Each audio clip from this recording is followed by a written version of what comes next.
Hello friends, good morning all of you. एक बार फिर से आप सभी लोगों का अनअकैडमी के ऑनलाइन लर्निंग प्लेटफॉर्म पे स्वागत, अभिनंदन और इस्तकबाल। सारे लोग फ्रेंड्स, सब लोग जल्दी से आ जाइए, एक बार लिंक को शेयर कर दीजिए और भी साथियों को जल्दी से जोड़ लीजिए। आप लोग क्लास आप लोग ऑफलाइन मोड में कर रहे होंगे, लाइव तो है नहीं आज आप लोग, लेकिन फिर भी क्लास को आप लोग शेयर कर दीजिए जो भी और भी साथी हैं, ताकि सब लोगों तक क्लास पहुंच जाए जो भी आपका ग्रुप है। चलिए कुछ महत्वपूर्ण इन्फॉर्मेशन को देखते हैं, उसके बाद सीधा अपनी क्लास की तरफ आगे बढ़ेंगे। हम लोग इसमें पॉलिटी के रिवीजन सेशन पे आगे चल रहे हैं और लास्ट क्लास में शायद आपने DPSP directive principle of state policy, fundamental duties and preamble, in 3 topic का रिवीजन किया था। आज के टॉपिक में संविधान की विशेषताएं, राज्यों का पुनर्गठन, संविधान सभा का गठन, और नागरिकता, ये 4 टॉपिक का रिवीजन करने वाला होंगे। और पहले आपको कार्यपालिका, विधायिका और न्यायपालिका का रिवीजन हो चुका है, तो लगभग सारे पॉइंट्स 70 से 80% पार्ट को हमने महज 6 से 7 घंटे में आपका रिवीजन किया है। तो उम्मीद है कि ये रिवीजन आपके लिए एग्जामिनेशन के लिए कारगर साबित हो सकता है। आगे चलते हैं अपने कुछ महत्वपूर्ण इंफॉर्मेशन की तरफ। फ्रेंड्स ध्यान दीजिएगा,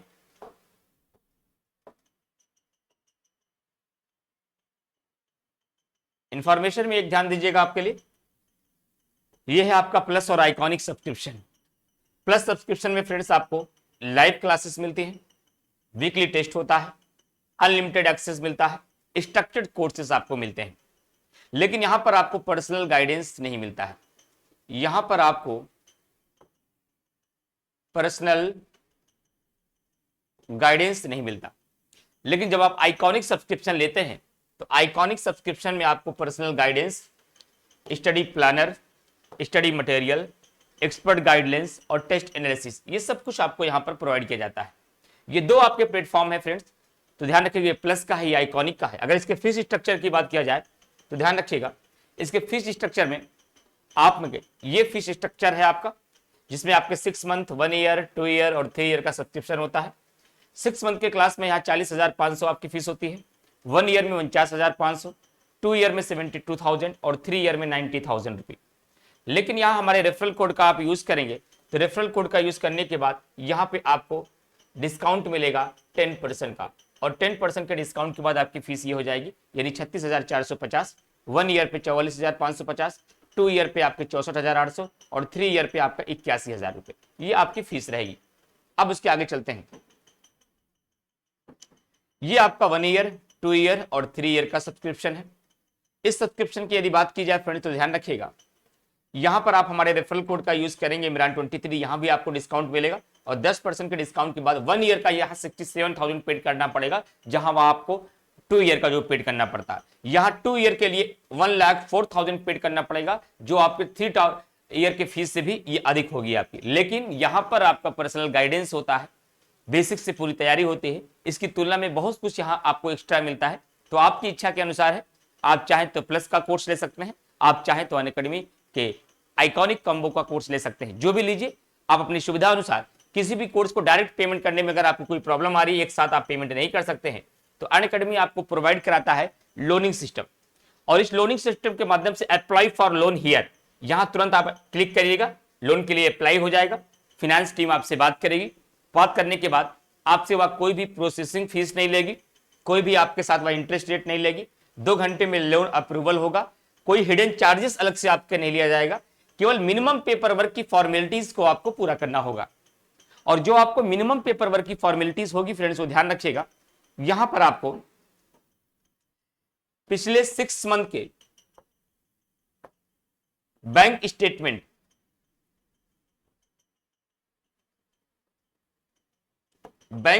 आपको देना होगा।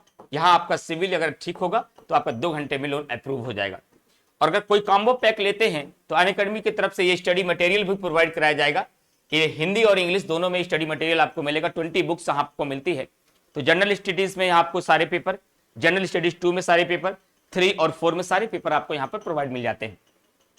और ये स्टडी मटेरियल बिल्कुल सेलेक्टिव है, एग्जामिनेशन के अकॉर्डिंग है, जितना यूपीएससी का सिलेबस है उसके अकॉर्डिंग ये पूरा का पूरा आपका ये स्टडी मटेरियल होता है। इसमें सबसे बड़ा फायदा ये होता है कि आपको भटकाव नहीं होता है कि हमें पढ़ना क्या है, हमें छोड़ना क्या है, जो पढ़ना है वही स्टडी मटेरियल यहां आपको प्रोवाइड की जाती है। क्लियर? चलिए अब आगे बढ़ते हैं सीधा अपनी क्लास की तरफ।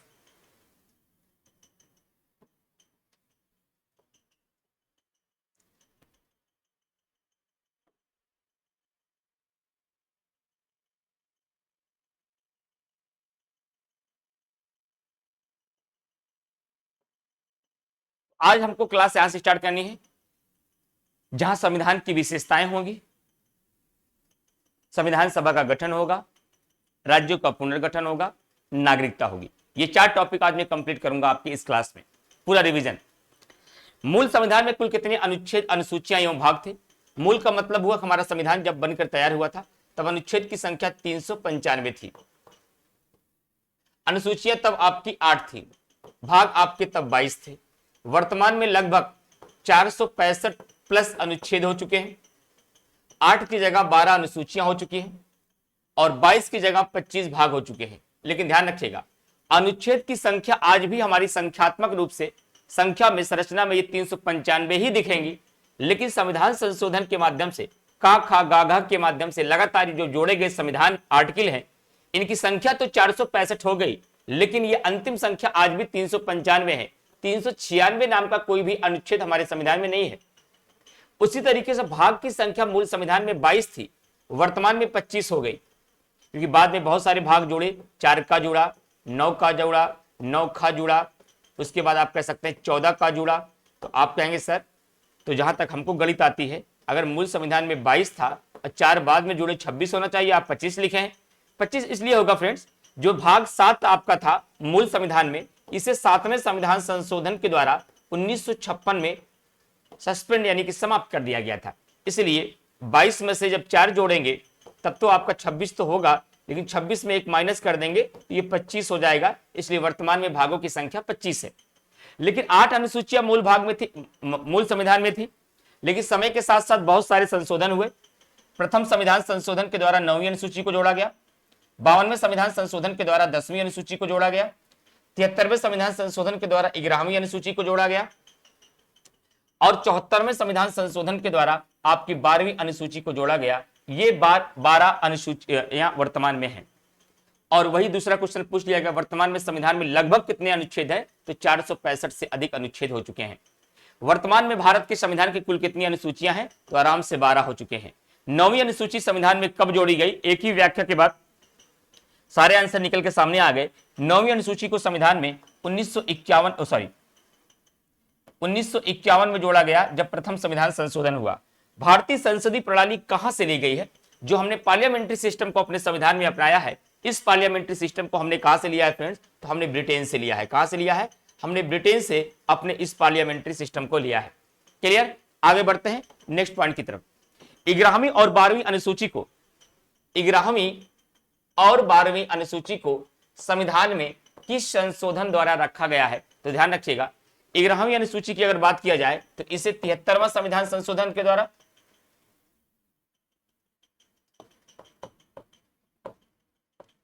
इसे 73वां संविधान संशोधन के द्वारा और इसे 74वां संविधान संशोधन के द्वारा किया गया है। तो ये 73वां संविधान संशोधन 1992 में ये भी हुआ था और 74वां संविधान संशोधन भी 1992 में हुआ था। भारत में कैसी शासन प्रणाली अपनाई गई है? भारत में कैसी शासन प्रणाली अपनाई गई है, ये क्वेश्चन आपसे यहां पर पूछा गया है कि भारत में जो संसदीय प्रणाली को अपनाया गया है या जो भी शासन व्यवस्था हमारी है, वह शासन व्यवस्था किस प्रकार से है, ये क्वेश्चन आपके एग्जाम में यहां पे पूछा गया है। तो आपको बताना है कि भारत में किस प्रकार से संसदीय प्रणाली है।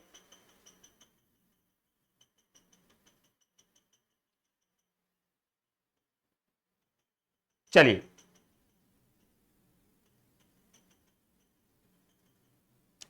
तो संसदीय प्रणाली कैसी शासन प्रणाली है? तो यहां हमने संसदीय पार्लियामेंट्री सिस्टम को अपनाया। क्या? पार्लियामेंट्री सिस्टम को अपनाया है, संसदीय प्रणाली को अपनाया है।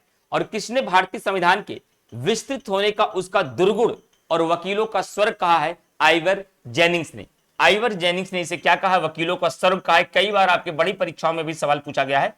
आइवर जेनिंग्स ने इसे वकीलों का स्वर्ग कहा है। आगे बढ़ते हैं नेक्स्ट पॉइंट की तरफ।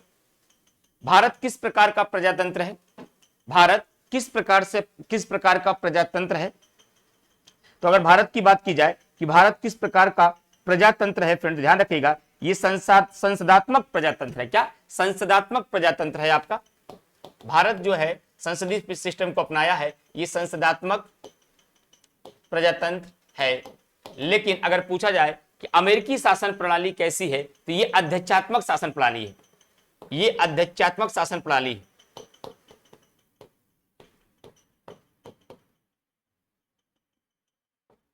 ये अध्यात्मात्मक शासन प्रणाली है। और अध्यात्मात्मक शासन प्रणाली में क्या होता है, जहां प्रेसिडेंशियल रूल्स होते हैं वहां पर क्या होता है, मैं यह कह सकते हैं, तो वहां पर राष्ट्रपति जो होता है उसके पास वास्तविक शक्तियां होती हैं, वह सर्वोच्च शक्तियों का सर्वे सर्वा होता है, आल इन आल होता है। लेकिन संसदीय प्रणाली में जो राष्ट्राध्यक्ष होता है वह नाम मात्र का प्रमुख होता है, वास्तविक शक्तियां प्रधानमंत्री में होती है और संपूर्ण मंत्री परिषद लोकसभा के प्रति यानी कि लोअर हाउस के प्रति उत्तरदायित्व रखता है।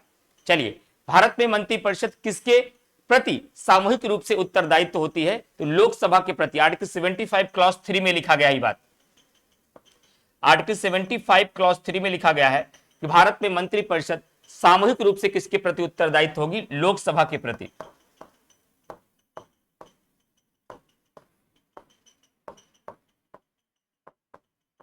लोकसभा के प्रति उत्तरदायित्व होगी।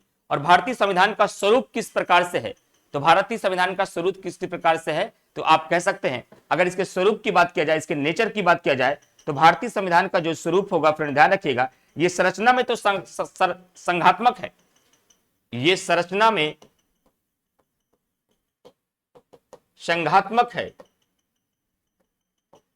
लेकिन कुछ विशेष परिस्थितियों में यह एकात्मक हो जाता है, यानी कि यूनिटरी पावर धारण कर लेता है, सारी शक्तियां केंद्र में समाहित हो जाती हैं। संघात्मक का मतलब होता है जब किसी भी शासन प्रणाली में शक्तियों का बंटवारा स्पष्ट रूप से हो, केंद्र और राज्य के मध्य स्पष्ट शक्तियों का बंटवारा हो, उसे संघात्मक प्रणाली कहा जाता है, फेडरल सिस्टम कहा जाता है। और हमने फेडरल सिस्टम को ही अपनाया। हमारी संसदात्मक प्रणाली भी जो है, या हमारी संविधान का जो स्वरूप है, या हमारी शासन प्रणाली का जो स्वरूप है, वह कहीं ना कहीं आपका संघात्मक ढांचा है, फेडरल है, लेकिन ये संरचना में है। कुछ विशेष परिस्थितियों में ये भावना में एकात्मक हो जाती है, ये यूनिटरी बन जाती है। क्लियर, आगे बढ़ते हैं। भारतीय संविधान में संघीय शब्द की जगह किसका प्रयोग किया गया है? भारत में संघीय फेडरल शब्द का प्रयोग नहीं किया गया। भारतीय संविधान को में कहा गया है भारत राज्यों का संघ होगा, यूनियन ऑफ स्टेट्स की बात की गई है। आर्टिकल 1 में यही बात लिखी गई है, राज्यों का संघ कहा गया है।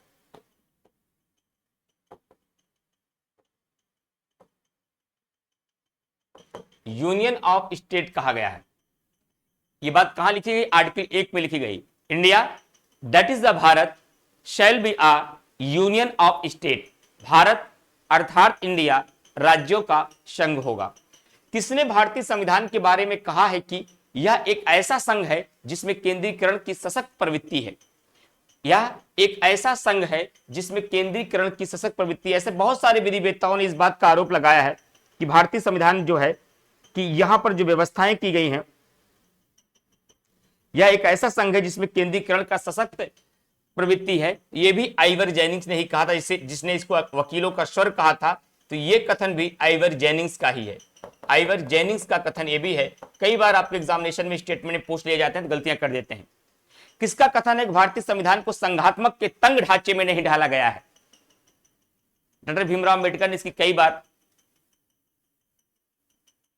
बचाव करते हुए आप शब्द का प्रयोग नहीं कर सकते हैं, मतलब अपनी अस्पष्टता को बताते हुए उन्होंने कई बार इस बात को कहा है, हम भले ही कुछ परिस्थितियों में एकात्मक हो जाते हैं लेकिन हम हैं संघात्मक ही, हम हैं फेडरल ही।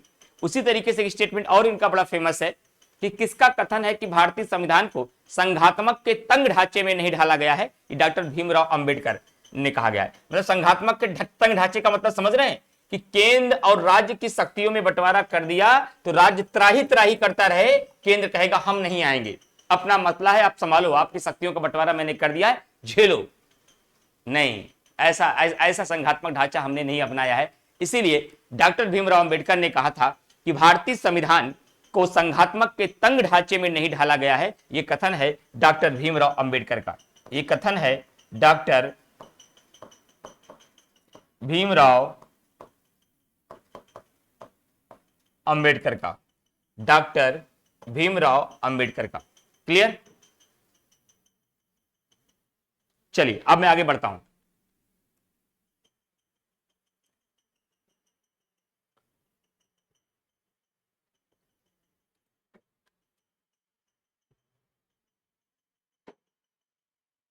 संघात्मक संविधान का सबसे प्रमुख लक्षण क्या है? सबसे प्रमुख लक्षण है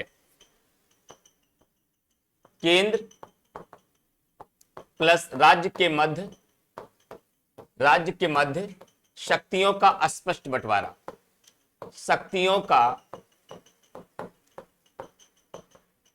स्पष्ट बंटवारा ही क्या बताता है, संघात्मक ढांचे का मूल कंपोनेंट है। और भारतीय संघवाद को सहकारी संघवाद किसने कहा था? भारतीय संघवाद को सहकारी संघवाद की संज्ञा किसने दी थी फ्रेंड्स? तो ध्यान रखिएगा, भारतीय संघवाद को सहकारी संघवाद अगर किसी ने कहा था, उनका नाम है ग्रेनविल ऑस्टिन। ग्रेनविल ऑस्टिन ने कहा था ये बात कि भारतीय संघवाद सहकारी संघवाद को कहा था उन्होंने। और जैसे वकीलों का स्वर्ग आइवर जेनिंग्स ने कहा था, उसी तरीके से इन्होंने भारतीय संघवाद को सहकारी संघवाद की संज्ञा दी थी। मूल भारतीय संविधान में मताधिकार की न्यूनतम आयु कितनी थी? मूल भारतीय संविधान, इसका मतलब 26 जनवरी 1950 की बात हो रही है। मूल भारतीय संविधान में मताधिकार, वोट देने का जो अधिकार था वह 21 वर्ष था, लेकिन आगे चलकर एक संशोधन किया गया, 61वां संविधान संशोधन 1988, 61वां संविधान संशोधन 1988 जो लागू कब हुआ? 1989 में।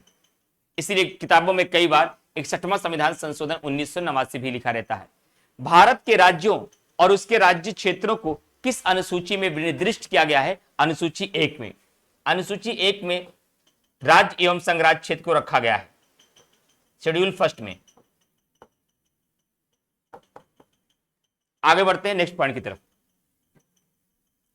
किसी राज्य के क्षेत्र यानी एरिया, नाम, नेम, सीमा, बॉर्डर में परिवर्तन करने वाला विधेयक किसकी सिफारिश पर संसद में प्रस्तुत किया जाता है? तो ध्यान रखिएगा, यह राष्ट्रपति की सिफारिश के बगैर नहीं प्रस्तुत किया जा सकता।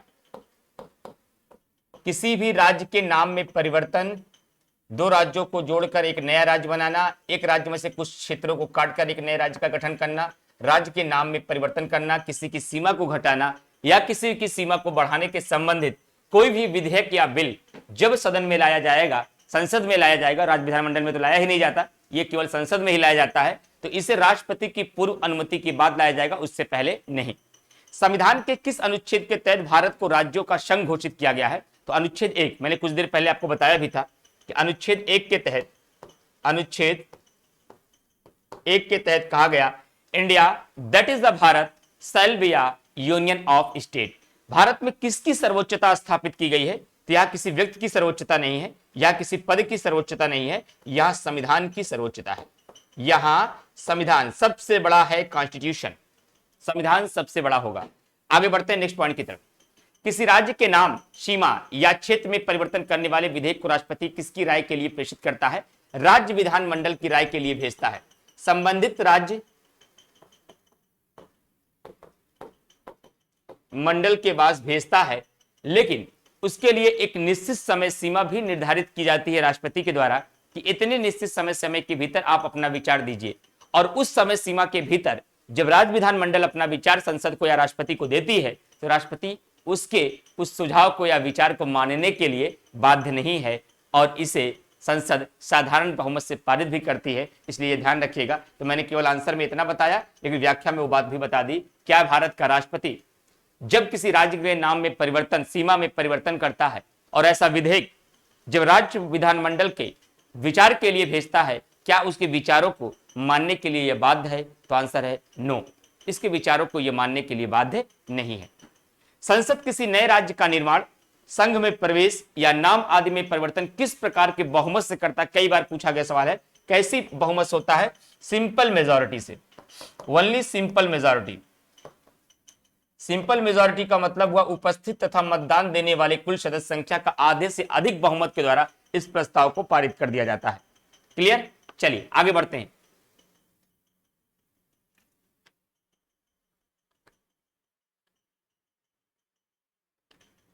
संसद किस प्रकार किसी भारतीय भूभाग को किसी अन्य देश को सौंप सकती है संविधान में संशोधन करके?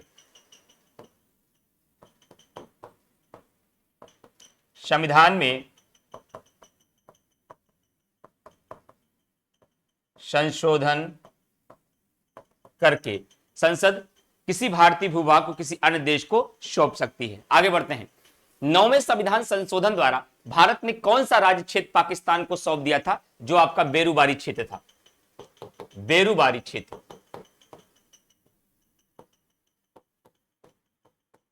बेरूबारी जो क्षेत्र था ये पाकिस्तान को सौंप दिया गया था। डॉक्टर राजेंद्र प्रसाद द्वारा किसकी अध्यक्षता में 4 सदस्यीय भाषाई प्रांतीय आयोग का गठन किया था? तो एस के धर की अध्यक्षता में। किसकी अध्यक्षता में? एस के धर की अध्यक्षता में। एस के धर की अध्यक्षता में।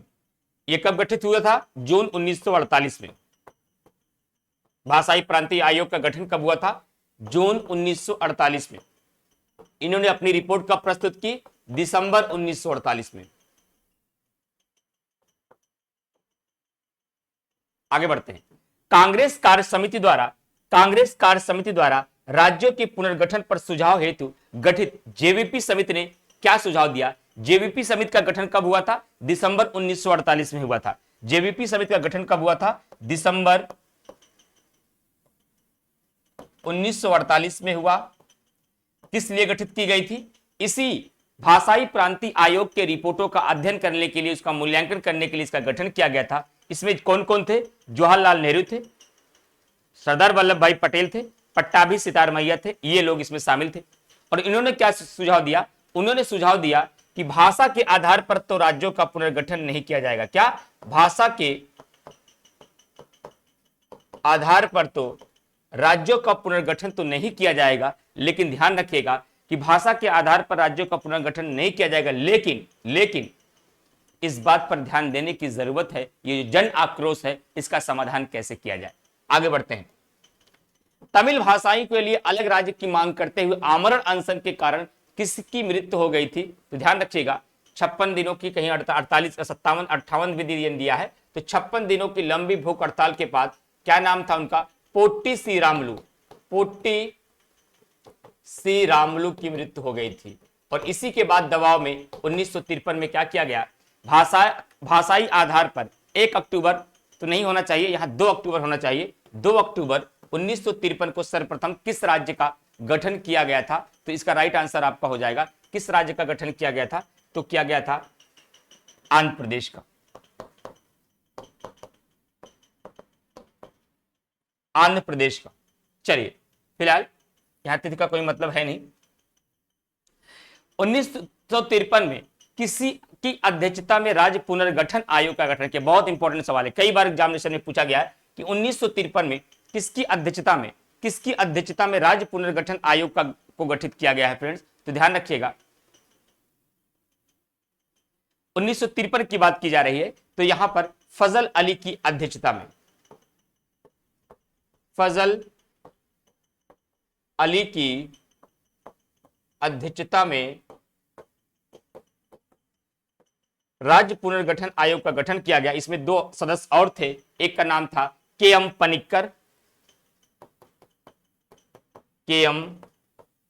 पनिक्कर और दूसरे व्यक्ति थे एच.एन. कुंजरू।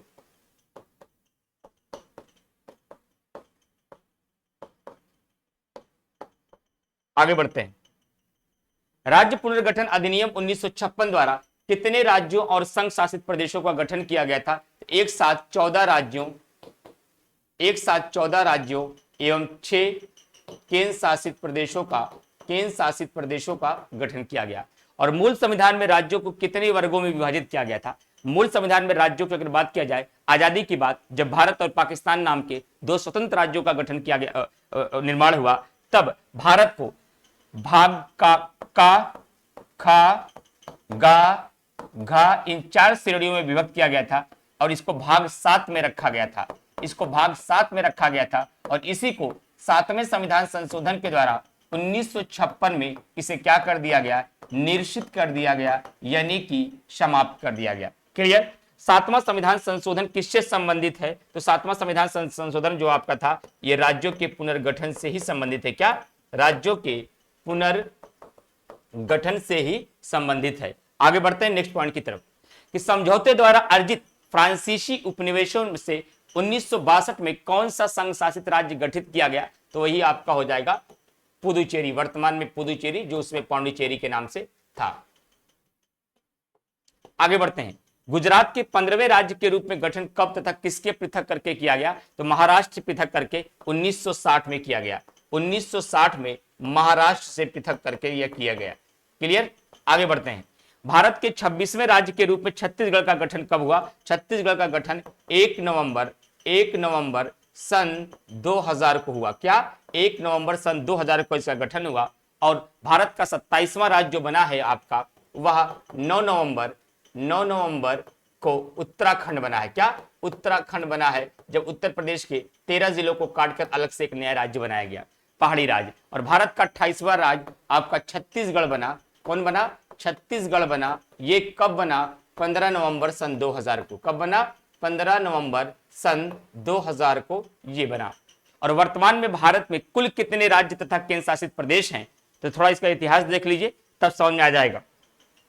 पहले तो आपने पढ़ा था कि 28 राज्य और 7 केंद्र शासित प्रदेश थे। फिर आपने 29वां राज्य के रूप में जब 2 जून 2014 को तेलंगाना का गठन किया गया, तब आपने क्या पढ़ा कि 28 की जगह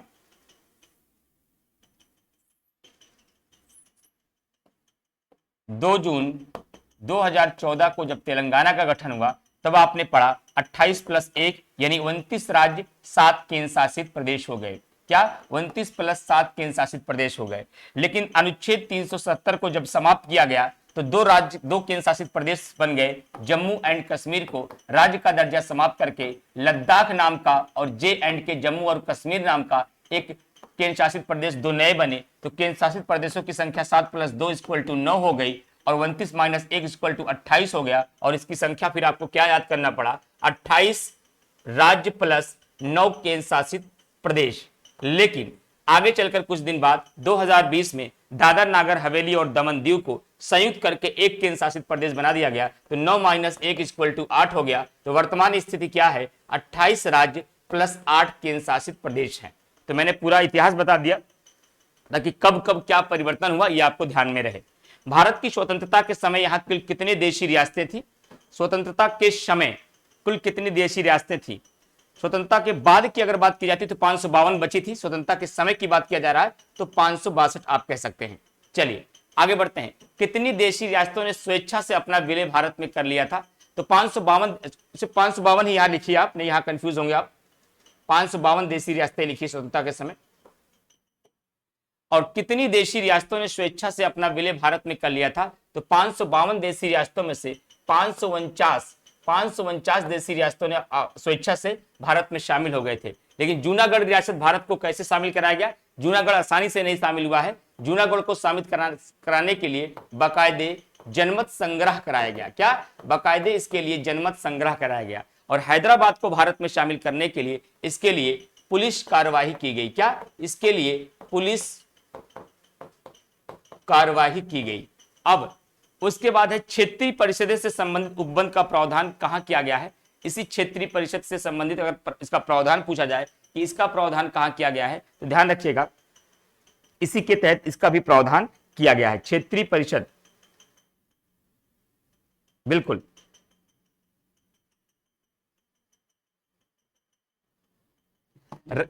क्षेत्रीय परिषद से संबंधित उपबंध का प्रावधान कहां किया गया है? 7वें संविधान संशोधन 1956 में किया गया क्षेत्रीय परिषद के संबंधित। आगे बढ़ते हैं। भारत में कुल कितनी क्षेत्रीय परिषदें हैं?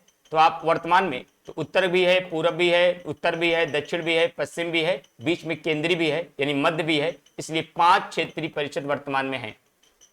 और क्षेत्रीय परिषदों का गठन किसके द्वारा किया जाता है? क्षेत्रीय परिषदों का जो गठन है यह किसके द्वारा किया जाता है? बहुत अच्छा क्वेश्चन है। तो क्षेत्रीय परिषदों का गठन भारत के राष्ट्रपति के द्वारा किया जाता है। क्या? क्षेत्रीय परिषदों का गठन भारत के राष्ट्रपति के द्वारा किया जाता है। और उत्तरी परिषद का मुख्यालय नई दिल्ली में है, लेकिन दक्षिणी परिषद का मुख्यालय कहां है? तो दक्षिणी परिषद का मुख्यालय आपका चेन्नई में है। कहां पर है? चेन्नई में है। और मध्य क्षेत्रीय परिषद का मुख्यालय जो है ये आपका प्रयागराज में है। कहां पर है? ये आपका प्रयागराज में है। मध्य क्षेत्रीय परिषद का जो मुख्यालय है वह प्रयागराज में है, उत्तरी का नई दिल्ली में है, और आपका पूर्वी का कोलकाता में है, और मध्य का आपका प्रयागराज में है। आगे बढ़ते हैं नेक्स्ट पॉइंट की तरफ। भारतीय संविधान के किन अनुच्छेद में नागरिकता संबंधी प्रावधान दिया गया है? नागरिकता को हमने भाग 2 में रखा है, सिटीजनशिप को, और भाग 2 को इसको हमने में अनुच्छेद 12 से लेकर 11 के मध्य नागरिकता संबंधी प्रावधान को दिया गया है। भारतीय संविधान कैसी नागरिकता का प्रावधान करता है? हमने एकल नागरिकता को अपनाया है, एकल नागरिकता को अपनाया है। वैसे नागरिकता कई प्रकार की हो जाती है, एकल भी होती है, दोहरी भी होती है, तिहरी भी होती है। जैसे कि अमेरिका में दोहरी नागरिकता है, ब्रिटेन में एकल नागरिकता है, स्विट्जरलैंड में तिहरी नागरिकता है। लेकिन हमने इन सारे ऑप्शन के बीच, क्योंकि भारत एक बड़ी जनसंख्या वाला देश था, बहुत सारे वैविध्य थे, बहुत सारे क्षेत्रवाद, भाषावाद जैसी समस्याएं थी, इसलिए पूरे भारत को एक सूत्र में बांधने के लिए हमने एकल नागरिकता को चुना है। और ये हमने कहां से लिया है? ब्रिटेन के संविधान से लिया है। क्या? ब्रिटेन के संविधान से लिया है, इसे याद रखिएगा। चलिए आगे बढ़ते हैं। संसद को नागरिकता के संबंध में विधि बनाने का अधिकार किस अनुच्छेद के अंतर्गत दिया गया? क्या? संसद को नागरिकता से संबंधित विधि बनाने का अधिकार किस अनुच्छेद के अंतर्गत दिया गया? अनुच्छेद 11 के तहत इनको विधि बनाने का अधिकार मिला है। संसद द्वारा नागरिकता के संबंध में कौन सा अधिनियम पारित किया गया? नागरिकता अधिनियम, क्योंकि संसद के को ही यह अधिकार दिया गया था कि वह नागरिकता से संबंधित अधिनियम बना सकती थी। तो इसके संबंध में नागरिकता अधिनियम 1955 बनाया। क्या? नागरिकता अधिनियम 1955 बनाया। नागरिकता अधिनियम 1955 बनाया। आगे बढ़ते हैं नेक्स्ट पॉइंट की तरफ कि भारतीय नागरिकता कितने प्रकार से प्राप्त की जा सकती है? त्याग के लिए 3 प्रकार होता है, लेकिन प्राप्त करने के लिए 5 प्रकार से हो जाता है। तो आप जन्म से भी प्राप्त कर सकते हैं, वंश से भी प्राप्त कर सकते हैं, पंजीकरण के माध्यम से भी प्राप्त कर सकते हैं, उसके बाद रजिस्ट्रेशन के माध्यम से प्राप्त कर सकते हैं, और साथ ही साथ अगर अधिकरण किया जाता है जमीनों का, जब भूमि विस्तार होता है, तो भूमि विस्तार के तहत भी नागरिकता आपकी प्राप्त हो जाती है। भूमि विस्तार से, एक्वायर्ड ऑफ द लैंड, भूमि विस्तार से भी नागरिकता प्राप्त होती है। नागरिकता प्राप्त 5 प्रकार से की जाती है और इसका त्याग 3 प्रकार से होता है। भारतीय नागरिकता किस प्रकार से प्राप्त की जा सकती है? तो ये 2 बार क्वेश्चन है।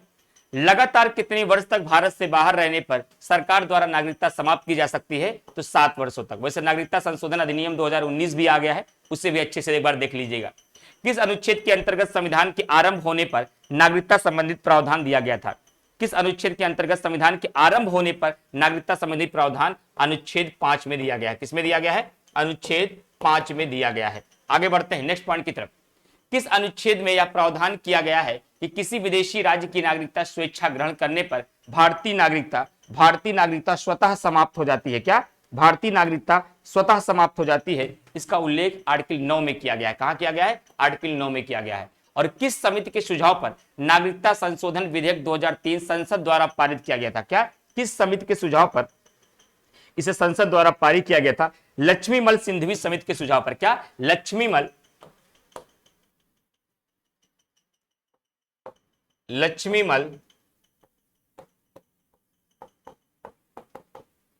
सिंघवी समिति के सुझाव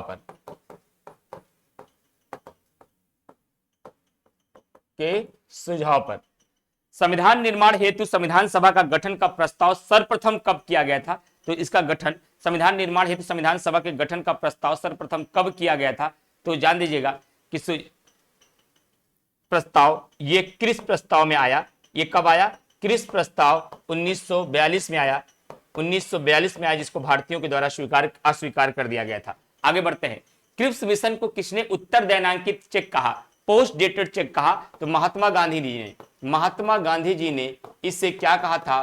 पोस्ट डेटेड चेक कहा था। और कैबिनेट मिशन के सदस्य कौन कौन थे? बहुत बार पूछा जाने वाला सवाल है। आपको पता है कि जब विंस्टन चर्चिल वहां के प्रधानमंत्री से हटे तो लेबर पार्टी की वहां सरकार बनती है, क्लीमेंट एटली वहां के प्रधानमंत्री बनते हैं। और क्लीमेंट एटली के 3 महत्वपूर्ण कैबिनेट के मेंबर थे, जिनका नाम था, एक नाम था पैथिक लॉरेंस, और दूसरे व्यक्ति थे एवी अलेक्जेंडर,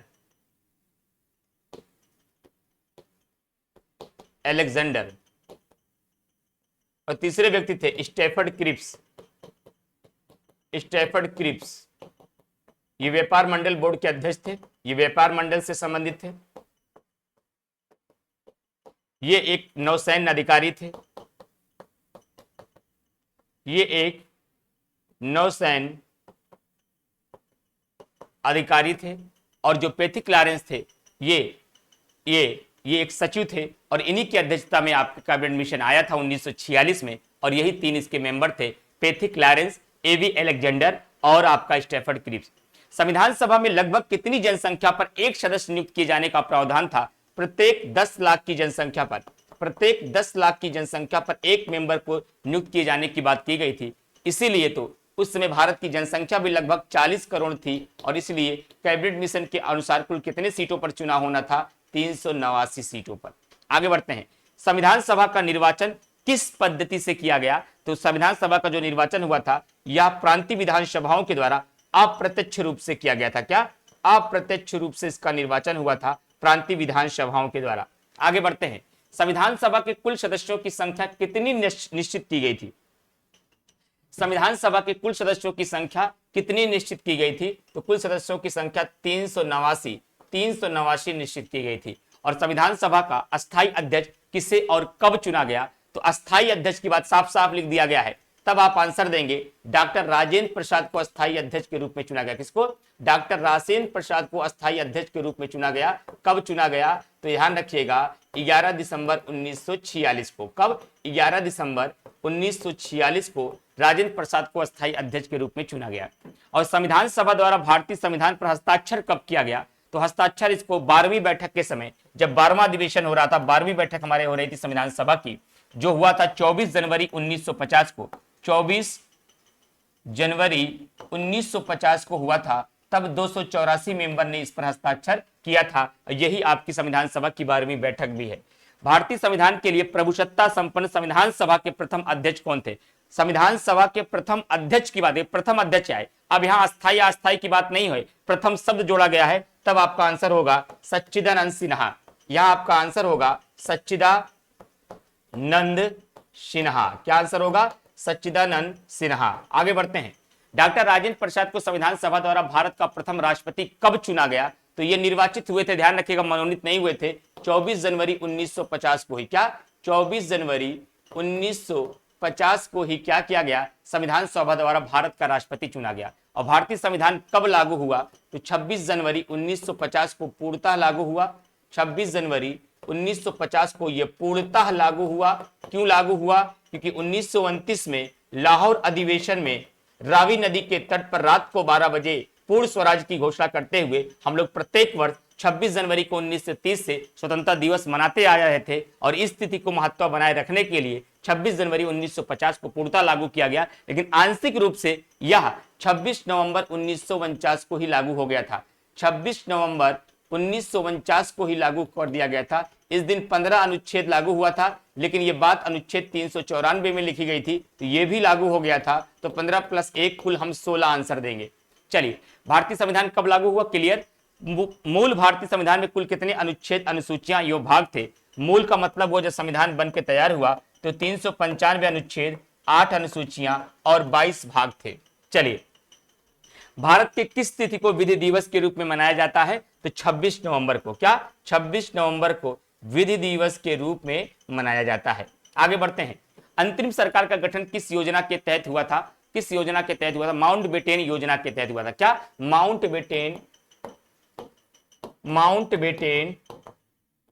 योजना के तहत अंतरिम सरकार का गठन किया गया था। और भारतीय संविधान भारतीयों की इच्छा अनुसार ही होगा, यह किसका कथन था? यह महात्मा गांधी जी ने कहा था। महात्मा गांधी जी ने कहा था कि भारतीय संविधान भारतीयों की इच्छा के अनुसार ही होगा। क्या B.R. अम्बेडकर तथा अबुल कलाम आजाद को सितंबर 1946 में गठित अंतिम सरकार में सम्मिलित किया गया था? आंसर है नो। आंसर है नो। B.R. अम्बेडकर और अबुल कलाम आजाद को सितंबर 1946 में अंतरिम सरकार में सम्मिलित नहीं किया गया था। आगे बढ़ते हैं, सर्वप्रथम औपचारिक रूप से संविधान सभा का विचार का प्रतिपादन किसने दिया था? एक वामपंथी नेता थे आपके M.N. राव। M.N. राव ने 1934 में सर्वप्रथम इसका औपचारिक रूप से विचार दिया था। वैसे गांधी जी ने भी बात कई बार कही थी, बाल गंगाधर तिलक ने भी कही थी, स्वराज पार्टी ने भी किया था, लेकिन पहले व्यक्ति ऑफिशियली रूप से M.N. राव ने इसका विचार दिया था। भारत में संविधान सभा का गठन किसकी संस्तुति के आधार पर किया गया था? जो कैबिनेट मिशन 1946 में आया था, जो कैबिनेट मिशन 1946 में आया, इस कैबिनेट मिशन के अकॉर्डिंग इसका क्या किया गया था, इस संविधान सभा का गठन किया गया। संविधान सभा के लिए चुनाव कब संपन्न हुए, तो जुलाई 1946 में, जुलाई 1946 में कैबिनेट संविधान सभा के लिए चुनाव हुआ। कुल कितने स्थानों के लिए चुनाव हुआ था, कुल कितने स्थानों के लिए चुनाव हुआ था, तो 296 के लिए चुनाव हुआ था, क्योंकि जो 93 देसी रियासती सीटें थी उनका मनोनयन हुआ था, और इस 296 में से 292 प्रांतीय विधानसभाओं से थे, 4 चीफ कमिश्नरी प्रांत से थे, जिसमें अजमेर मेरावाड़ा था, बलूचिस्तान था, और आपका कुर्ग था, और दिल्ली था। आगे बढ़ते हैं। संविधान सभा के चुनाव में कांग्रेस की कितनी सीटों पर जीत मिली थी, कांग्रेस को इसमें 208 सीटें मिली थी, जबकि इसमें मुस्लिम लीग को कितनी सीटें मिली थी फ्रेंड, मुस्लिम लीग को इसमें 73 सीटें मिली थी। किस योजना के द्वारा भारत एवं पाकिस्तान के विभाजन का प्रावधान किया गया, तो माउंटबेटन योजना। कौन सी योजना है फ्रेंड्स, ध्यान रखिएगा, माउंटबेटन योजना के तहत भारत और पाकिस्तान के विभाजन का प्रावधान किया गया। जून 1948 तक अंग्रेजों द्वारा भारत छोड़ने की घोषणा किस ब्रिटिश प्रधानमंत्री ने किया, तो क्लेमेंट इटली ही थे। कौन थे, क्लेमेंट इटली ही थे। चलिए एक सेकंड जरा रुकिएगा फ्रेंड्स, थोड़ा वॉइस कुछ कट रही होगी आपकी।